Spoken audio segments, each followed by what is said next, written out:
Hi friends, నమస్తే. Welcome back to our channel. ఈరోజు మన వీడియోలో ఎగ్ ఫ్రైడ్ రైస్ని ఎలా తయారు చేసుకోవాలో చూసేయండి. ఎలాంటి సాస్ యూజ్ చేయకుండా క్యాప్సికమ్ యూజ్ చేసి ఎగ్ రైస్ని రుచికరంగా ఎలా తయారు చేసుకోవాలో ఈ వీడియోలో చూసేయండి.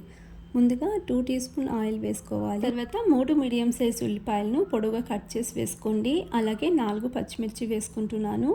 తర్వాత కొంచెం కరివేపాకును వేసి ఫ్రై చేసుకోండి. నేను ఎగ్ రైస్కి పెప్పర్ పౌడర్ అలాగే చిల్లీ పౌడర్ యూజ్ చేస్తున్నాను, అందుకని 4 పచ్చిమిర్చి సరిపోతాయండి. ఉల్లిపాయ కొద్దిగా ఫ్రై అయ్యేంత వరకు ఫ్రై చేసుకోండి. నెక్స్ట్ ఇందులోనే 1/2 టీ స్పూన్ అల్లం వెల్లుల్లి పేస్ట్ వేసుకుంటున్నాను. అల్లం వెల్లుల్లిని దంచి అయినా వేసుకోవచ్చు లేదా పేస్ట్ అయినా వేసుకోవచ్చు. ఇది కొద్దిగా ఫ్రై అయిన తర్వాత టమాటో వేసుకోండి. ఒక మీడియం సైజ్ టమాటోస్ని చిన్నగా కట్ చేసి వేసుకుంటున్నాను.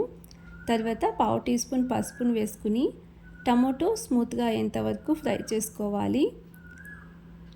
టమాటో కొంచెం సాఫ్ట్ అయిన తర్వాత ఇందులోనే క్యాప్సికమ్ వేసుకోవాలి. క్యాప్సికమ్ వేసుకున్న తర్వాత ఎక్కువగా ఫ్రై చేసుకోకండి.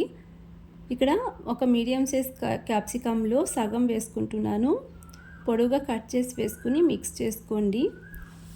తర్వాత ఇందులోనే 1/2 tea spoon red chilli powder అలాగే 1 టీ స్పూన్ ధనియాల పౌడర్ని వేసుకుని కలుపుకోవాలి.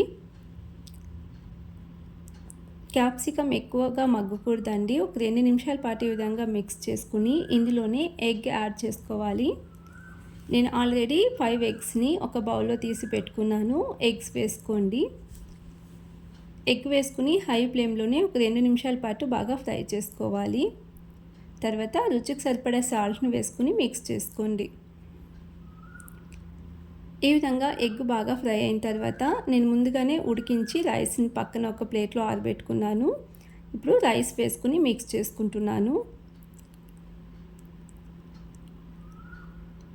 ఇలా రైస్ వేసిన తర్వాత ఇందులోని 1/2 టీ స్పూన్ పెప్పర్ పౌడర్ని అలాగే 1/2 టీ స్పూన్ గరం మసాలా లేదా చికెన్ మసాలా రెండింట్లో ఏదైనా వేసుకోవచ్చు. నేను ఇక్కడ చికెన్ మసాలా వేస్తున్నాను. ఈ మసాలాలు రైస్కి పట్టేలా మిక్స్ చేసుకుని ఇందులోనే చిన్నగా కట్ చేసుకున్న కొత్తిమీరని వేసుకుని కలుపుకోండి. ఈ విధంగా మిక్స్ చేసుకుని స్టవ్ ఆఫ్ చేసేసుకుంటే ఎంతో రుచికరమైన ఎగ్ ఫ్రైడ్ రైస్ రెడీ అండి. ఎలాంటి సాస్ యూజ్ చేయకుండా ఈ విధంగా ఒకసారి ట్రై చేయండి. చాలా టేస్టీగా ఉంటుంది. సండే మార్నింగ్ బ్రేక్ఫాస్ట్కైనా లేదంటే ఎప్పుడైనా నైట్ డిన్నర్కైనా ప్రిపేర్ చేసుకోవచ్చండి. చాలా రుచికరంగా ఉంటుంది. ఒకసారి ఈ విధంగా ట్రై చేసి మీకు ఎలా కుదిరిందో తప్పకుండా కామెంట్ సెక్షన్లో తెలియచేయండి. అలాగే రెసిపీ నచ్చినట్లయితే ప్లీజ్ లైక్ చేయండి, షేర్ చేయండి. Thanks for watching.